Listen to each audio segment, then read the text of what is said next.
This is Allison. And I'm Desiree, and welcome to our podcast. Disney is something that everyone knows from their childhood. We seem not to get enough of the movies. We grew up watching it even to this day and enjoy the classic Disney films. Growing up, what were your favorite Disney movies? My favorite Disney movie was Little Mermaid. Little Mermaid? Nah, that's mine. No. The reason why I like Ariel, Little Mermaid, was how it was totally different from Sleeping Beauty, Aladdin. Yeah, because like in the other ones, they were like humans, but she's a mermaid. Yes, not every day. She went from a mermaid tail to human legs, so that was something I found amazing. Yeah, we had the talking fish and crab, Sebastian and Flounder. I don't think it was a crab. I think it was a lobster. I don't know. I'm not good with seafood. Oh, seafood? Oh, sorry. Hey, Desiree, though, is Little Mermaid your favorite movie still? No, actually, it's not, and I would never have it as my favorite movie again. Why? Because like her morals and principles were so wrong. She had it all twisted. She literally left everything behind for a man. Oh, don't even get me started with that. Especially when she saved him on the shipwreck, and then she's like, "Okay, I'm gonna go to the human world now." Exactly. She's like, "Oh my God, that's the first guy I see that has feet. I'm gonna fall in love with him." Like she saved him. He should be sacrificing his world and turning into a mermaid instead of her turning into a human. Yes, and with that, she even dedicated a whole song to the guy. And here's a clip. I wanna be where the people are. I wanna see them dancing, walking around on those, what do you call them? Feet. Yeah, and she even went to the extent of going against her father's wishes and meeting Ursula. And one thing I loved about the Sea Witch was that she told Ariel that I could give you the human legs you want, but it comes at a cost. Your voice. And you know Ariel, she loved her voice. She dedicated the whole song for Ariel. Yeah, she was singing. Yeah, she was mostly singing for the whole part in the movie. And you saw when her voice was gone, you saw the way she was like grabbing her throat, like she was in despair. I know, I really felt bad for her.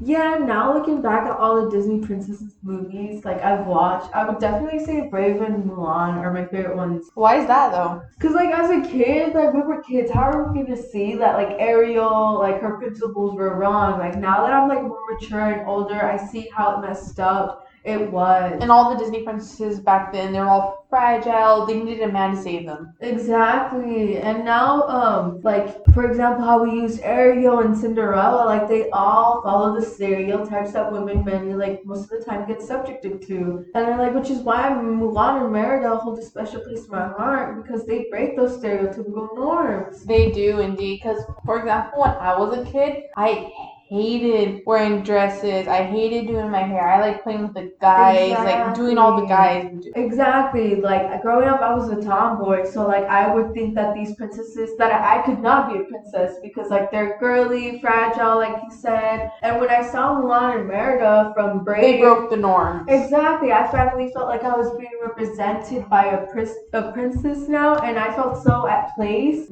And like what's it called? Not value, but like. I know what you mean. You're saying like you feel respected as an individual since like they're not your stereotypical like princess, I guess. But they're still your princess though. Exactly. Like they didn't wear dresses. Growing up, I hated wearing dresses. And even to this day, I hate wearing dresses. I hate doing my hair sometimes, and I hate wearing makeup. Yup, exactly. And I really like it because like Mulan and Merida, we got to see them be fierce, outspoken, free-spirited, and like not act ladylike like all these princesses. And they got dirty. They stood up. And with Mulan, she saved Lang Shi. Yeah, Lang Shi from dying. Exactly. Like these girls were girl bosses. Like they were powerful and they stood up for themselves. Whereas when you see other Disney princesses, they don't do that. They need a man to save them. Yes, an example would be Sleeping Beauty, where the prince kissed Sleeping Beauty, Aurora, to save her. Isn't it Bella? No, it's Sleeping Beauty. She's Sleeping Beauty's asleep, and the prince kissed her to wake her up. Exactly.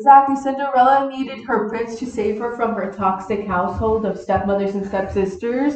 Like we see that time and time again, and it's just so like it's all the same thing, and it just makes us women look bad, and it makes people like men and boys viewed us differently than what we should be. It shows that us now, even when kids growing up right now, they seem like, oh, we need a man to help us get through life. We don't need to be independent. Or it makes boys and men be like, oh, they need to be like depending on us, like they should just be like weak, fragile women. But no, in reality, it's not even like that. And like both Mulan and Merida had to ask, like another thing, they had to act masculine and violent in order to get them to fight for their independence. But also remember, there were different generation gaps too, like the different eras. I mean, like in their era, it was men taboo. was ruling, and it was taboo as well. It was taboo for Mulan to go and be a warrior in place of her father. Like it was very dangerous for her to do that. She had to get married because that was the female's role in her era. Exactly, but like she wasn't able to do that because you saw in the beginning of the movie how like she messed up the whole situation. But now that she was going as a warrior, she could not show herself as a woman because that was taboo. Like it was in a dangerous place for her to do that. And one thing I really found interesting with Mulan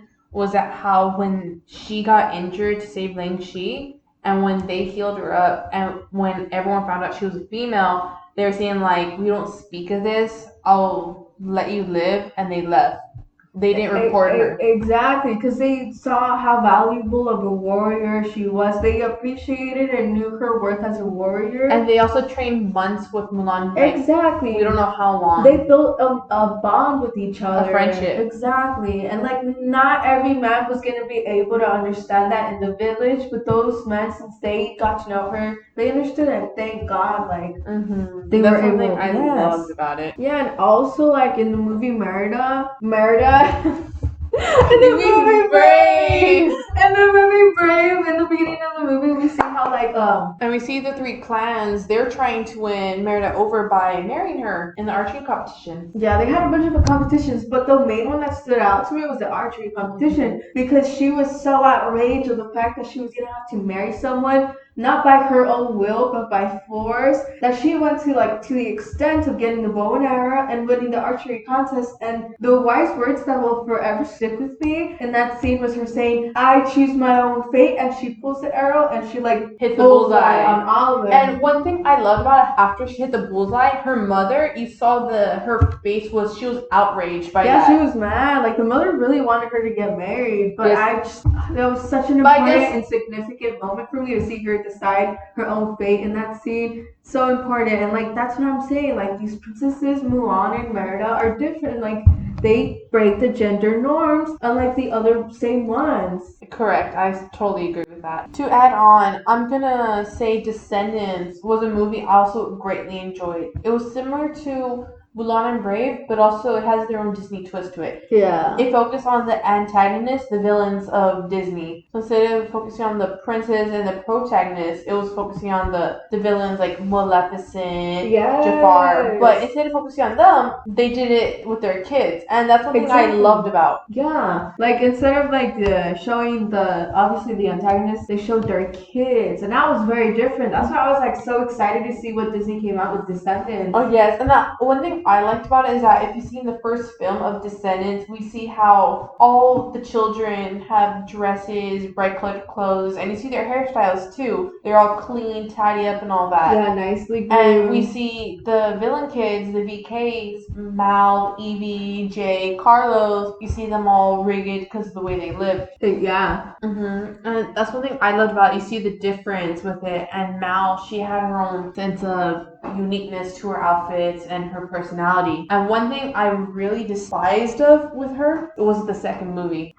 I know what you're gonna say. It's because after she fell in love with Ben and Ben fell in love with Mal, I hated how she tried changing who she was to fit the norm of Oradon. Like tried to go blonde, wear the dresses now. She started acting more girly, more proper, all because Ben was a prince and she felt like she had to act like but a also princess. remember it was also a different area. Like she lived in Isle of the Lost her whole life. Exactly. And she went also and came to Oradon. So it was like a new change for her. Yeah. So that was one thing I just despised with Descendants 2.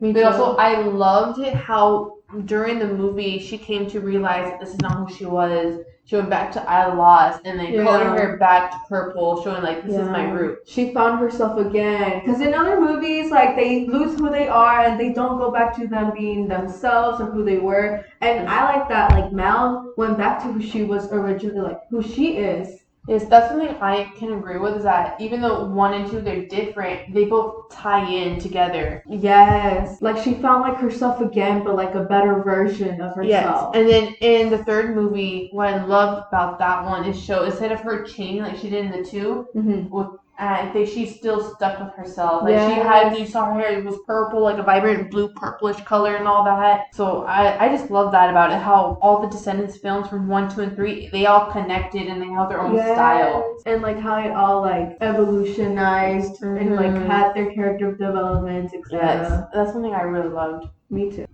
And one thing I just love, besides the character development and the way she changes from like her tomboyish phase to the Disney princess and back to the tomboyish phase, was the generation gaps they show in Descendants. With Maleficent, Mal, also with Queen Leia, Aurora's mother, and Audrey, how that's a bigger generation gap. Yeah, I remember watching the movie and I was like, dang, like these parents must really think like so differently. But also, like, one example I loved was when in the first movie when they had the Parents' Day. Of how Mal was with Ben and friends, they were doing this game. She bumps into Aurora's mother and she's like, "Oh, I'm so sorry." Audrey comes in, it's like, "Grammy, I don't want you hanging around with this person, unless you want to take a 100-year nap." That was very rude of her, first of all. No, I found that weird, but I like the way Queen Leia, she just went off. Like, she's like, "What are you doing here?" And she caused everyone to feel tense. She caused the whole scene. Yes, and also she brought up the past when people were having fun and all that, and it caused tension. And one thing I loved, but also hated, is how in Descendants 3, we get to see that bigger generation gap where when Ben proposes to Mal, the grandma was like, "You ruined our reputation." Oh yeah. Yes, I'm glad that you're mentioning that because I was like, what? Yes, then it's like she even did a whole song about it, like a whole song, Queen of Mean. That's one thing I love, is that we got to see Audrey's part, because we always saw was Mal, Evie, and all them. Now we get to see what Audrey is feeling for that part. You want to play a clip of it? I'm down. Oh yes, let's play a clip. I followed all the rules, I drew inside the lines. I never asked for anything that wasn't mine. I waited patiently for my time, but when it finally came, he called her name. Listening to the song, I loved deeply because you could hear like how hurt she was, and how she was just like tired of it. Like all her raw emotions like into that song. Yes, it's like all the built up from ever since Mal and the VK, they came onto Aragon. Because in like the first movie, like quickly we saw like how Ben started liking Mal. So it's been from the but also like ever since like you saw in the music video, or even in Descendants 3, Ben and Audrey have been together since kids. Yeah. And so that's all she knew was Ben. And so like when she seen that she didn't have him anymore, it was like, what do I do now? Yeah, because everyone has these expectations for her. Especially her grandmother. Her grandmother had a high expectation. And one thing I love is that like during the song, Maleficent, the staff called out to Audrey. And it's like, Audrey. Yeah, Audrey. It's like, but also it shows how it called to Audrey and she's like, something's pulling me and she can't look back. Yeah. And it shows that she wanted it so bad too. Yeah, she became something she hated. No, it technically also what her grandmother didn't want her to become. It's like, you need to become a queen, you need to become a princess. Yeah. And then she turned the opposite. She became a villain. Yeah, she rebelled against everything that was like everyone expecting for her. Yes, and that's one thing I loved about it, is that it shows you the raw emotions of the song and shows you how Audrey became something she did not want.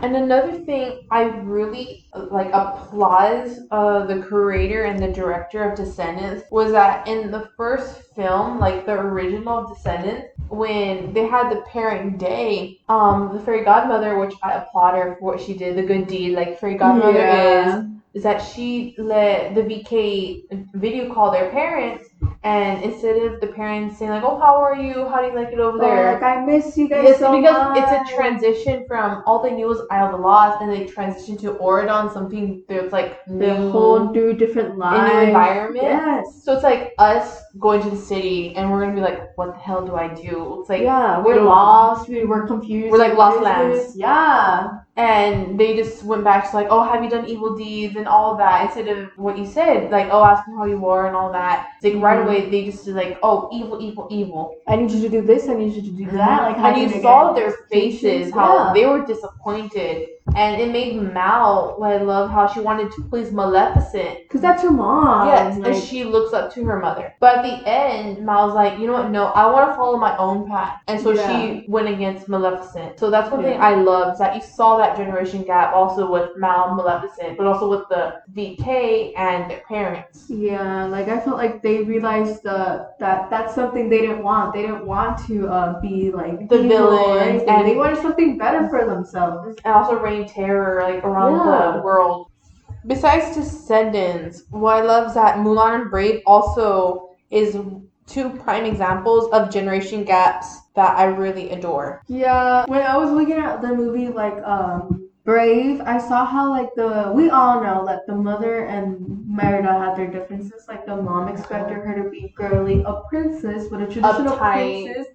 It looks like being wearing these nice flowy big tight dresses, playing the role as a feminine princess. But also how tight their clothes was. The clothes couldn't be tight. Yeah, like in the movie scene. Yes, but also you saw how the mother was preparing her. You saw how like she was tightly, and Merida was like struggling. She couldn't breathe or anything. Yeah, in that movie. I felt so sorry. Imagine us putting corsets on. Yeah, I would like die. And like those big gowns. Oh, me too. I could not. But like that, we saw how they had their differences early on, and like Merida just wanted to make her own decisions, and she wanted to be free from the normal rules. Yeah, she didn't want to like have to be in those restrictive rules that she was like put on because she's a princess. So like because of this, the conflict came of her wanting her change her mom's mindset with the witch that she came across with. So then that leads to like her mom being cursed and turned into a bear, and that's how the whole ordeal came about. How it's like Merida was like, oh crap, what did I do? And they went on this whole adventure, and they bonded surprisingly when her mom was a bear. Yeah, I feel like they got like closer together, and they learned how to value each other, because Merida was like, oh no, I'm losing my mom, because you know how like in the curse like you can stay forever as a bear, like the king, the prince. Yes, like that prince, like he like I don't know, it was like 3 days and the sunset rose. Since no one helped him, he became a bear forever. Yeah, and she did not want to lose that important figure that she found that she needed. Yes, and because of this incident, she learned how to appreciate and value her mother, and then her mom also learned to accept her daughter as the way she was, and I feel like that was very important to see, and like how that whole problem was resolved. To conclude this podcast episode, we overall saw how Disney talks on these issues and topics, on whether it be masculinity and femininity, and or generation gaps. Exactly, in the movies Brave, Mulan, and Descendants. Exactly, we saw how they talked about these issues that these princesses mainly follow, which are just stereotypical norms. And what I love, can I say, is that how they're breaking it now with the recent movies. Like, can I say Raya or Moana too? Exactly, that's why I love Moana a lot, because like she obviously and also she doesn't fall in love. That's something I like, is that she saved her village from despair and all that. Yes, and then with the generational gaps, like with her father and mother. Yeah. We see all that and the issues that are talked on there, and we see how Disney has made improvements through their movies, because look, we went from Ariel, Cinderella to now like Brave, Moana, Raya, and there's the new movie Encanto. Exactly, and then we see how like now they're talking on different subjects, like talking about villains, like that was such a new thing Disney to do for them. And like we see they talk on these issues to make improvements to where they are lacking in, because like these Disney shows still. But then I feel like with every movie they're gonna create, there's always gonna be stuff they need to work on. Yeah, Disney still has more improvement to be left in there, but overall, like we've seen how far Disney has come. Honestly, though, that's one thing I just loved about the movies we talked about, is that those movies are like the first, in my opinion, that shows the generation gaps and the feminist and masculinity with the Disney princesses. Thank you so much for listening. This is Desiree again. And this is Allison. Bye.